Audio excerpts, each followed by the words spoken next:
अभी तक हमने इंडोनेशिया में राष्ट्रवादी आंदोलन के उदय के कारणों के अंतर्गत किस तरह इंडोनेशिया में राष्ट्रीय संस्थाओं की स्थापना हुई तथा किस प्रकार शरीकत इस्लाम की जो स्थापना हुई, शरीकत इस्लाम ने किस तरह इंडोनेशिया में राष्ट्रवाद का बिगुल फूंका और यह प्रयास किया कि इंडोनेशिया हॉलैंड के प्रभाव से मुक्त हो।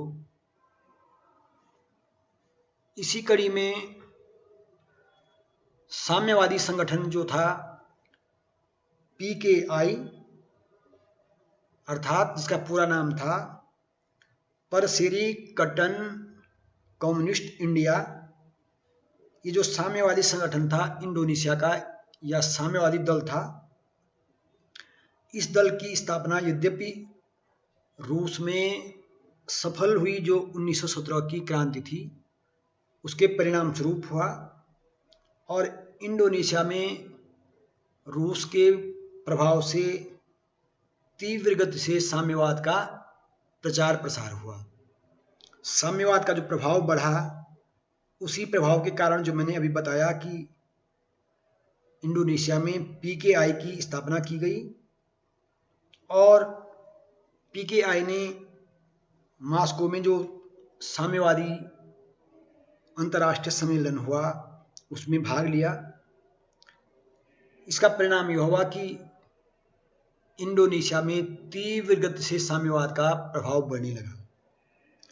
इसी बीच एक ऐसी घटना इंडोनेशिया में घटित हुई, इस घटना में कुछ डच अधिकारी मारे गए और जांच पड़ताल करने पर ज्ञात हुआ कि इसमें कुछ गुप्त समितियों का हाथ था और ये गुप्त समितियां साम्यवाद से प्रभावित थी। इसका परिणाम यह हुआ कि इंडोनेशियाई डच सरकार ने साम्यवादी दल को विघटित कर दिया। इसी बीच PKI और शरीकत इस्लाम में भी संघर्ष छिड़ा, क्योंकि शरीकत इस्लाम के कई सदस्य PKI में भी सम्मिलित थे, PKI की गतिविधियों में भी सम्मिलित थे। इसका परिणाम यह हुआ कि शरीकत इस्लाम ने साम्यवाद का प्रभाव रोकने का प्रयास किया। इस संदर्भ में जो शरीकत इस्लाम के नेता थे उन्होंने एक प्रस्ताव पारित किया जिसमें शरीकत इस्लाम के प्रमुख नेता अब्दुल मुई और हाजी अबू सलीम, इनकी अध्यक्षता में जो बैठक हुई उसमें शरीकत इस्लाम ने यह प्रस्ताव पारित किया कि शरीकत इस्लाम का कोई भी सदस्य अब PKI अथवा अन्य दल में सम्मिलित नहीं हो पाएगा। और इस तरह 5 वर्षों तक शरीकत इस्लाम और साम्यवादी दलों के बीच संघर्ष चलता रहा। बाद में 1922 ईस्वी में शरीकत इस्लाम ने भारतीय राष्ट्रीय कांग्रेस से संपर्क किया और इंडोनेशिया में असहयोग की नीति का अवलंबन किया। इसका परिणाम यह हुआ कि इस बीच इंडोनेशिया में शरीकत इस्लाम का प्रभाव तेजी से बढ़ने लगा और इधर साम्यवादी अपने प्रभाव को कम होते देख उन्होंने हड़तालें करवाई। इंडोनेशिया में इस बीच रेल कर्मचारियों की हड़ताल हुई, धातु उद्योगों में हड़ताल हुई और इन हड़तालों के पीछे साम्यवादियों का हाथ होने के कारण डच सरकार ने साम्यवादियों का बुरी तरह दमन किया और लगभग 1300 साम्यवादियों को न्यू गिनी में नजरबंद कर दिया। यद्यपि इससे साम्यवाद को पूर्णतया दबाया तो नहीं जा सका, परंतु कुछ हद तक उनका प्रभाव अवश्य कम हुआ। इस बीच जो राष्ट्रीय दल थे इंडोनेशिया में, सरकार के निरंतर दमन चक्र के कारण उन्होंने अपनी रचनात्मक गतिविधियों पर भी ध्यान दिया, जिनमें डॉक्टर सुधीरा उसादा और उनका जो राष्ट्रीय दल था इसने इंडोनेशिया में कई रचनात्मक कार्य किए। इन्होंने किसानों को सूदखोरों की निरंकुशता से मुक्त कराया, स्त्री शिक्षा के लिए कार्य किया और कई अन्य रचनात्मक कार्य संपन्न किए। 1927 ईस्वी में इंडोनेशिया में सुकार्नो ने एक नया राजनीतिक दल स्थापित किया जिसका नाम था परसेरिकतन नेशनल इंडोनेशिया, और इस दल ने अब निरंतर इंडोनेशिया की स्वतंत्रता के लिए आंदोलन करना आरंभ कर दिया। इसका परिणाम यह हुआ कि इंडोनेशिया में लगातार डच सरकार के विरुद्ध प्रदर्शन आंदोलन होने लगे। ऐसी स्थिति में प्रथम विश्व युद्ध के पश्चात यद्यपि हॉलैंड ने यह आश्वासन दिया था कि इंडोनेशिया में वह अलग संसद स्थापित करेगी, एक जो संसद होगी वोल्केस्टाड, उसका प्रस्ताव था हॉलैंड द्वारा इंडोनेशिया में स्वतंत्र संसद का निर्माण करना।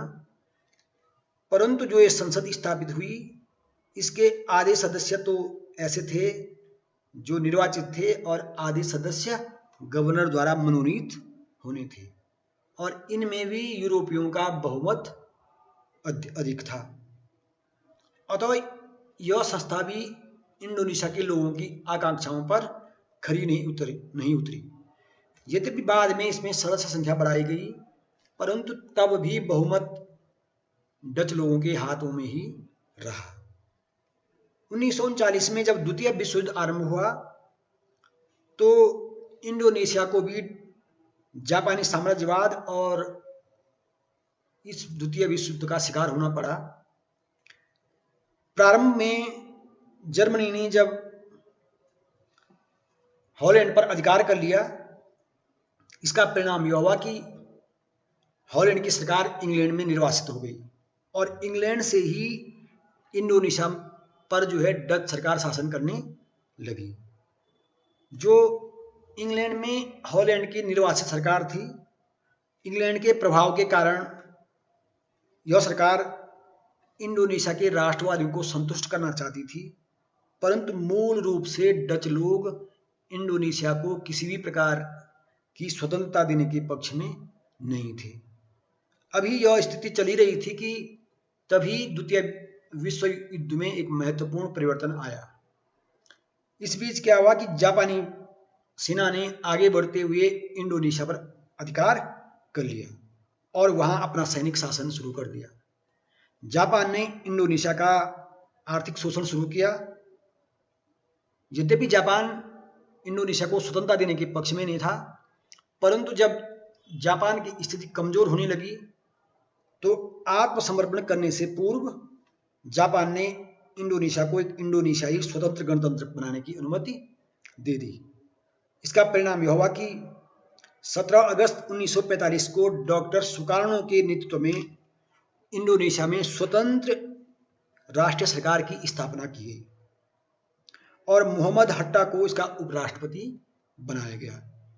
इसकी राजधानी जावा का बटाविया नगर जकार्ता के नाम से इसकी राजधानी बनाया गया।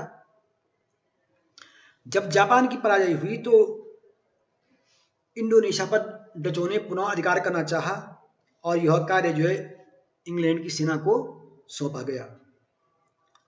इंग्लैंड की सेना ने इसमें सुकार्नो की सहायता लेने का प्रयास किया, परंतु जब सुकार्नो ये चाहता था कि इंडोनेशियाई सरकार को, जो स्वतंत्र सरकार इंडोनेशिया में सुकार्नो के नेतृत्व में कार्य कर रही थी, उसको मान्यता दी जाए, तो ब्रिटिश अधिकारियों ने सुकार्नो की सरकार को व्यावहारिक मान्यता दे दी। इससे हॉलैंड की सरकार नाराज हुई और अब इंडोनेशिया में दो सरकारें हो गई। एक जावा, मदुरा और सुमात्रा में जो सुकार्नो के नेतृत्व में स्वतंत्र डच सरकार थी, और दूसरा जो अन्य क्षेत्र थे, जो अन्य द्वीप थे जिन पर हॉलैंड का अधिकार था, उन पर हॉलैंड का ही अधिकार रह गया। अब इस तरह इंग्लैंड में दो सरकारें, ये इंडोनेशिया में दो सरकारें कार्य करने लगी। एक सुकार्नो के नेतृत्व में स्वतंत्र इंडोनेशियाई सरकार और दूसरा डच सरकार के अधीन, इंडोनेशिया की जो डचों के अधीन सरकार थी। इस पर जो है इंडोनेशिया में डचों का विरोध और तेज हो गया। इसका परिणाम यह हुआ कि डच सरकार ने इंडोनेशियाओं के साथ, इंडोनेशियाई जो नेता थे उनके साथ वार्ता की और परिणाम स्वरूप 14 नवंबर 1946 को दोनों के मध्य लिंगायती समझौता संपन्न हुआ। 14 नवंबर 1946 से यह बैठक आरंभ हुई जिसमें सुल्तान शहरीर को इंडोनेशियाई गणराज्य का जो प्रधानमंत्री बना और 25 मार्च 1947 को लिंगायती समझौते पे हस्ताक्षर हुए। इस तरह 25 मार्च 1947 को लिंगायती समझौता पूर्ण हुआ। इस समझौते के अंतर्गत यह प्रयास किया गया कि जावा, सुमात्रा और मदुरा में स्वतंत्र इंडोनेशियाई सरकार को मान्यता मिल गई और यह निश्चय किया गया कि जनवरी 1949 तक जो डच सेना है, जो डच अधिकार में जो द्वीप हैं, उन क्षेत्रों को वहां की राष्ट्रीय सेना खाली कर देगी और संपूर्ण द्वीप समूह को 3 संयुक्त राज्यों में इंडोनेशियाई, बोर्नियो और विशालपुर का जो राज्य था, इनको सम्मिलित रूप से संगठित कर दिया जाएगा। और इस तरह एक नीदरलैंड अर्थात हॉलैंड इंडोनेशियाई संघ बनाने की योजना तैयार की गई। अर्थात लिंगायती समझौता जो था उसके अंतर्गत यह व्यवस्था की गई कि जो इंडोनेशिया की स्वतंत्र सरकार है और जो डच अधीन जो सरकार है, दोनों को मिला करके एक नीदरलैंड इंडोनेशियाई संघ बनाने का प्रयास किया गया। परंतु इस व्यवस्था से इंडोनेशिया के लोग खुश नहीं थे और डच सरकार भी इससे खुश नहीं थी। इसका परिणाम यह हुआ कि इंडोनेशिया की जो विदेश नीति और सुरक्षा नीति थी उस पर डचों का अधिकार हो गया। इसलिए इंडोनेशिया के लोगों ने निरंतर इसका विरोध किया। इसका परिणाम यह हुआ कि संयुक्त राष्ट्र संघ में ऑस्ट्रेलिया और भारत की मदद से इंडोनेशिया का मामला उठा। संयुक्त राष्ट्र संघ ने इस पर विचार विमर्श किया, इस मामले पर कार्यवाही करने का निर्णय लिया और इसका परिणाम यह हुआ कि निरंतर जो हेग सम्मेलन हुआ, उस सम्मेलन के अंतर्गत जो प्रयास किए गए तथा अंततः 1954 में पारस्परिक सहमति के आधार पर इंडोनेशिया को स्वतंत्रता दी गई। इस तरह इंडोनेशिया में राष्ट्रवादी आंदोलन सफल हो गया। भले ही इंडोनेशिया को अपनी आंतरिक और विदेश नीति में कई समस्याओं का सामना करना पड़ा, निरंकुशता व जो तानाशाही वहाँ स्थापित हुई उसका सामना करना पड़ा, परंतु एक प्रकार से 1954 में इंडोनेशियाई आंदोलन सफल हो गया।